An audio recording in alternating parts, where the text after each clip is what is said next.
आप देख रहे हैं अमेज नाउ।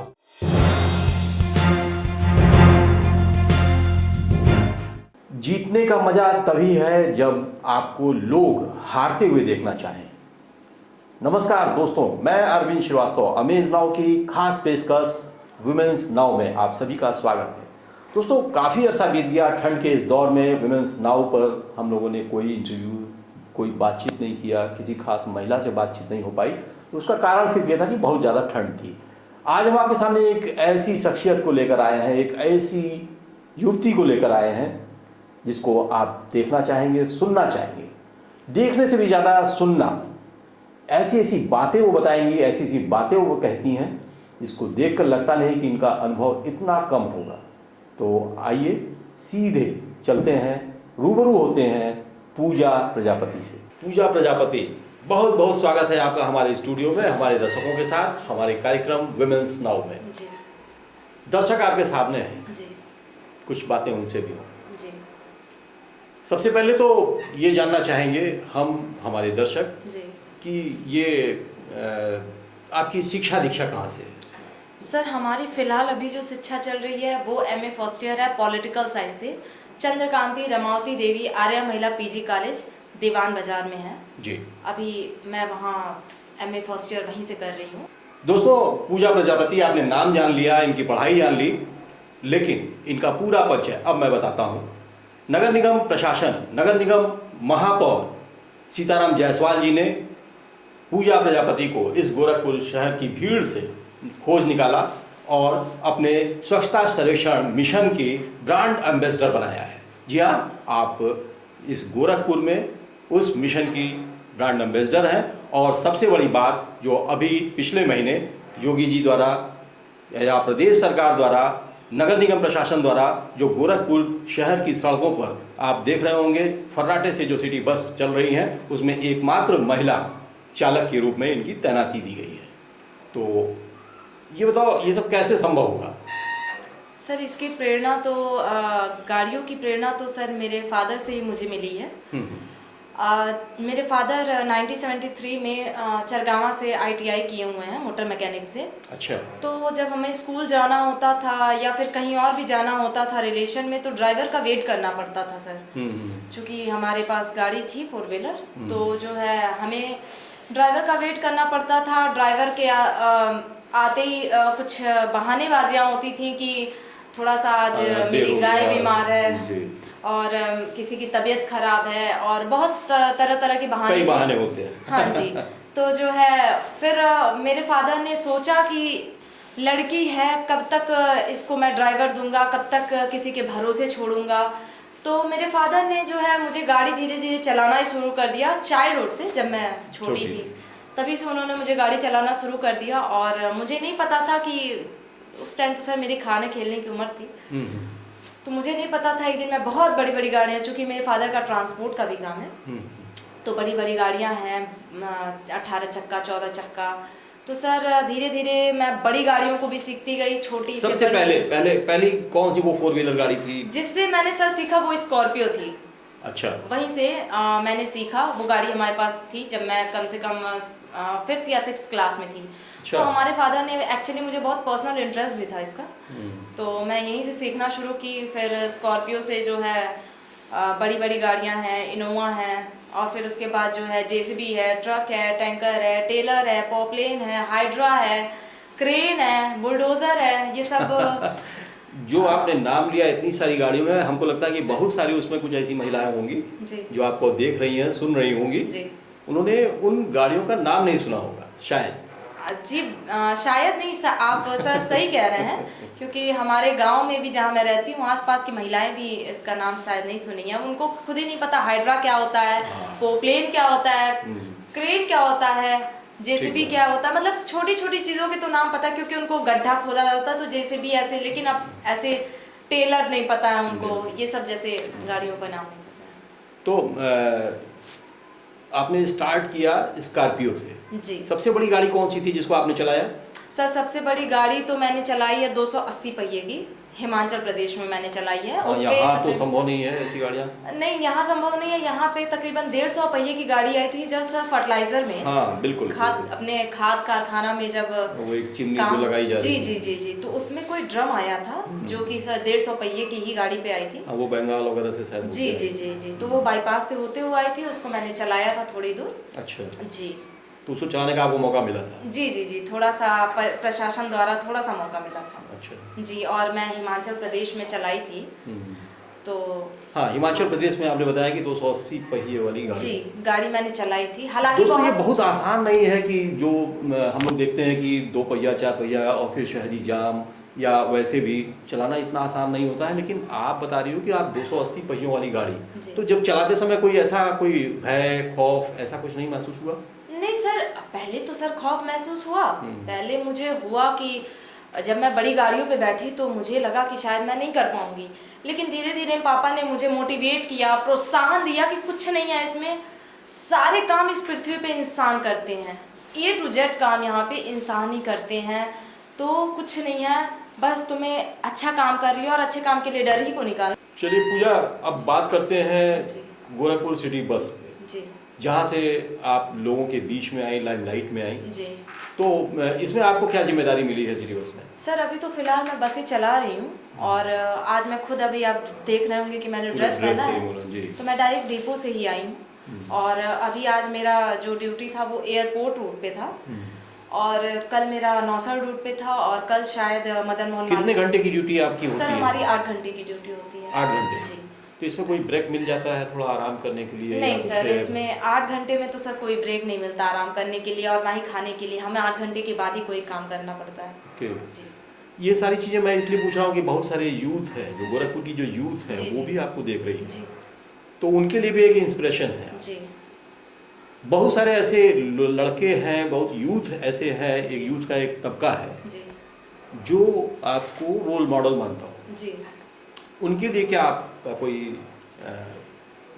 कुछ कहना इस चाहिए? यूथ के लिए तो यही बोलना चाहिए सर, चाहूँगी कि सर हमारा जो यूथ है वो सर हमारे देश का भविष्य है, आने वाला कल है। तो मैं उनको इतना ही कहना चाहूँगी, आप जिस फील्ड में हैं, मैं ये नहीं कह रही हूँ पर्सनली आप इसी फील्ड में आइए।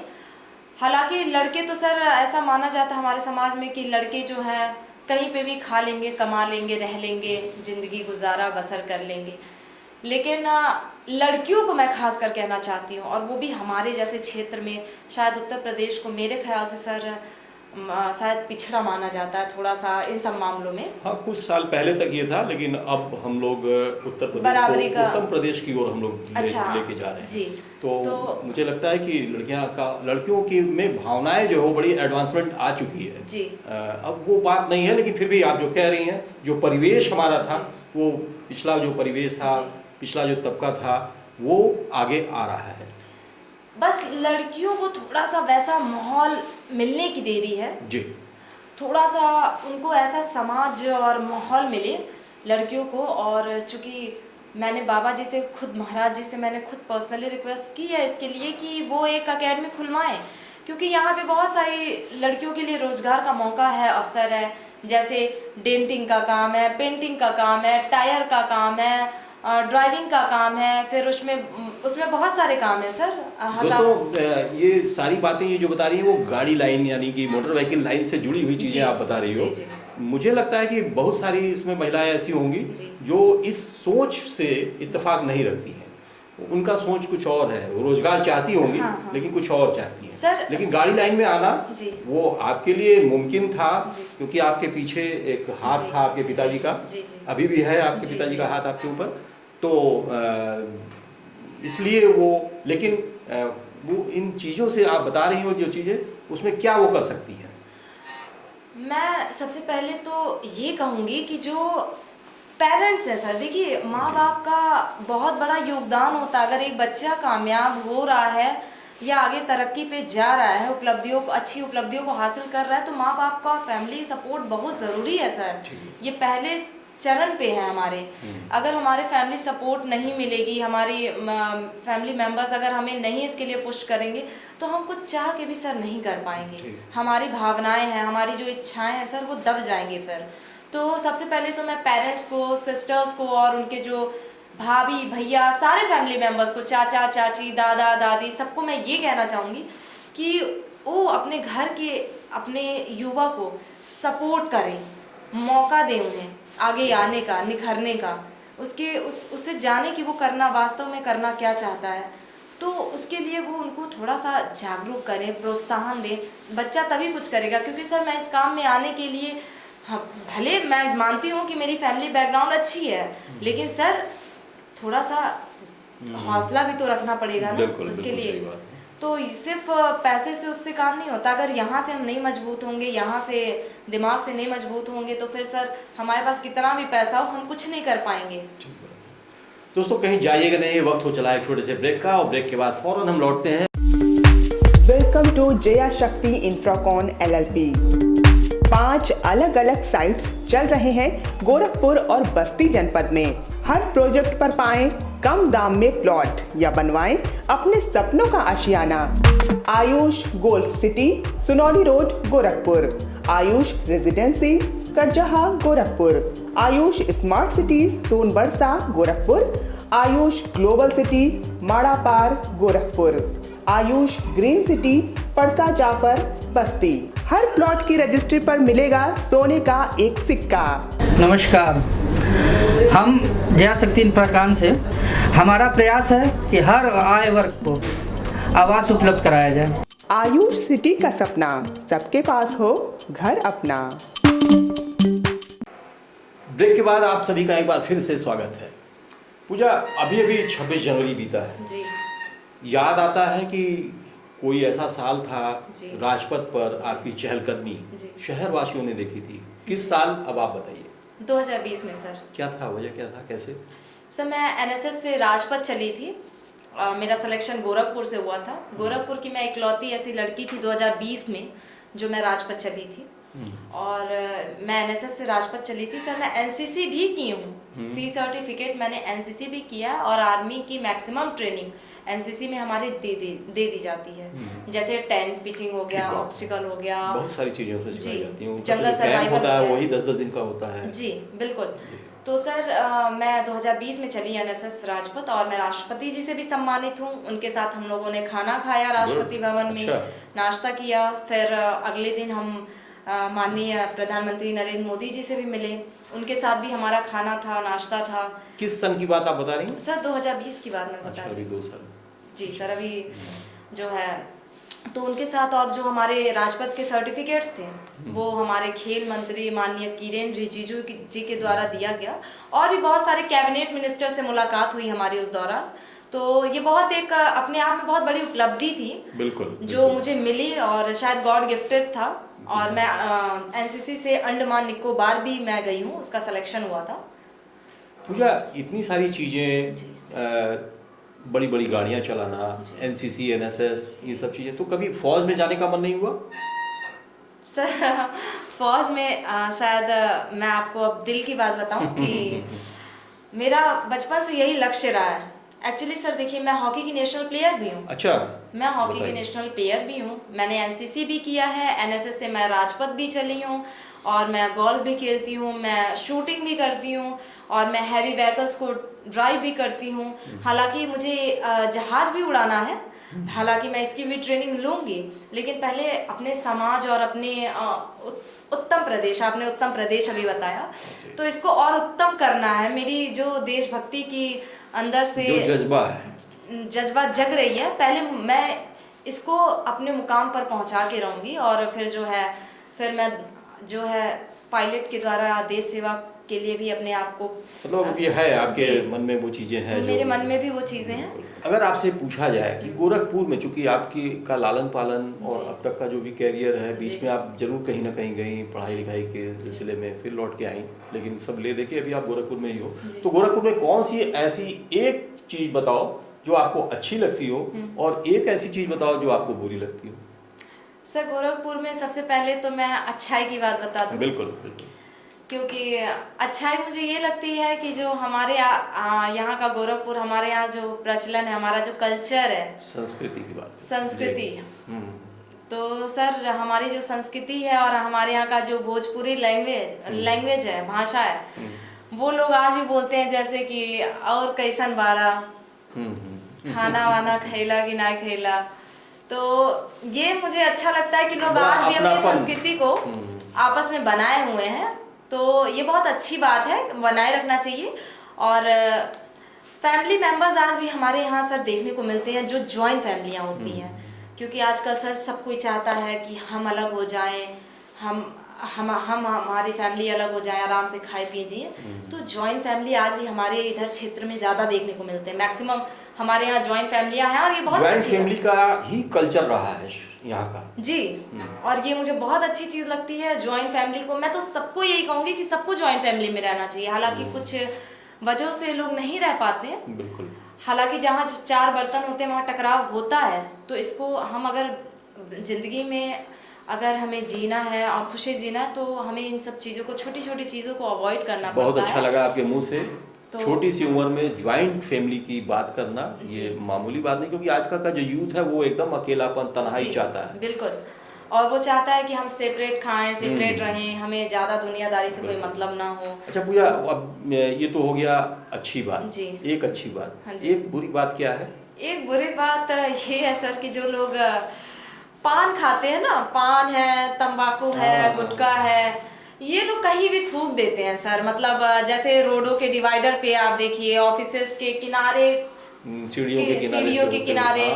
तो बड़ा गंदा लगता ये है। बहुत गंदा लगता है कि पान खाते हैं, सुर्ती खाते हैं, पुड़िया खाते हैं, तंबाकू खाते हैं, तो उसको कहीं पे भी थूक देते हैं, जिससे कि हमारे एनवायरनमेंट के लिए भी सर आपको पता है कि बहुत ये बेकार चीज़ है। तो कहीं पे भी, और डिस्पोजल्स जो हम खाते हैं, रैपर है, पान पुड़िया है, बिस्किट, नमकीन, टॉफ़ी, चॉकलेट, जो भी है सर, इसको कहीं पे भी खा के ना फेंकें, उसको जेब में रखें, डस्टबिन में कहीं डालें और अच्छी जगह डालें जहाँ पे कूड़ा इकट्ठा होता है, वहाँ पे डालना चाहिए। ये चीज़ें हैं। क्योंकि आप स्वच्छता अभियान से भी जुड़ी हुई हैं, तो इसलिए भी आपने बड़ी अच्छी बात कही और बड़ी मार्के की बात कही कि जो चलते चलते लोग पिक कर देते हैं, उससे उन्हें बचना होगा। जी बिल्कुल, ताकि हमारा शहर स्वस्थ रहे और स्वच्छ रहे। बिल्कुल।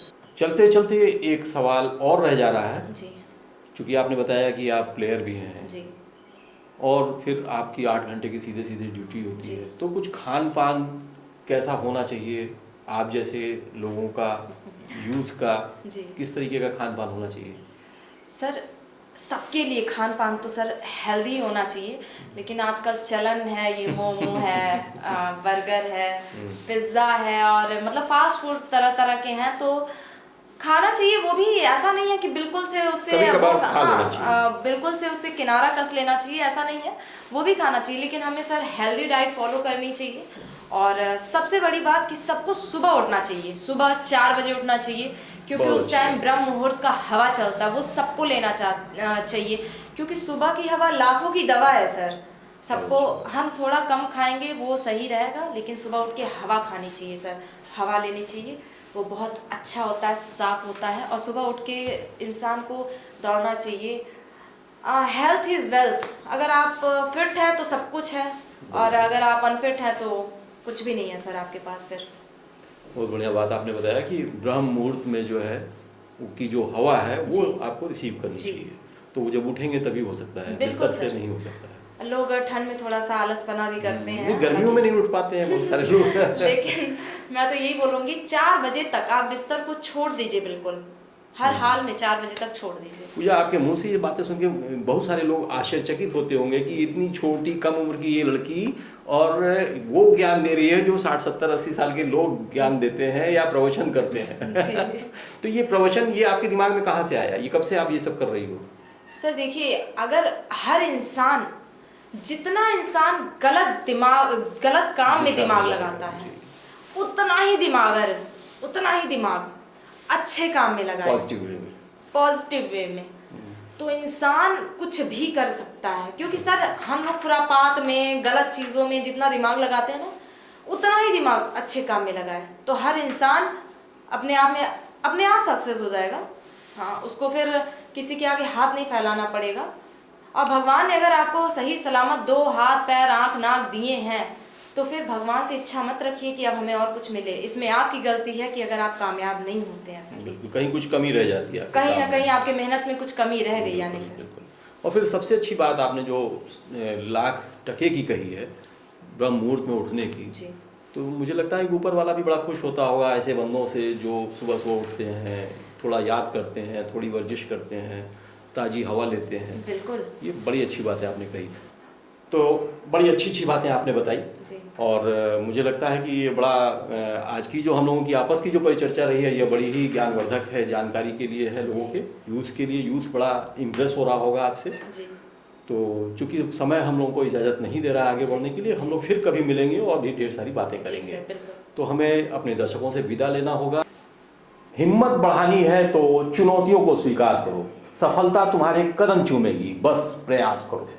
जी हाँ, आपने देखा पूजा प्रजापति, कितनी छोटी सी उम्र और इतना लंबा अनुभव, कितना गूढ़ ज्ञान, ये आसान नहीं होता है। यह बातें संस्कारों की होती है कि जितनी अच्छी शिक्षा मिली होगी उस परिवार से, और वही वजह है कि पूजा प्रजापति का जो व्यक्तित्व है वो छन कर आपके सामने आया है। तो दोस्तों, आज का सफ़र हमारा यहीं समाप्त होता है। अगले सप्ताह आज ही के दिन इसी समय हम फिर मिलेंगे। तब तक के लिए हमें दीजिए अनुमति। नमस्कार।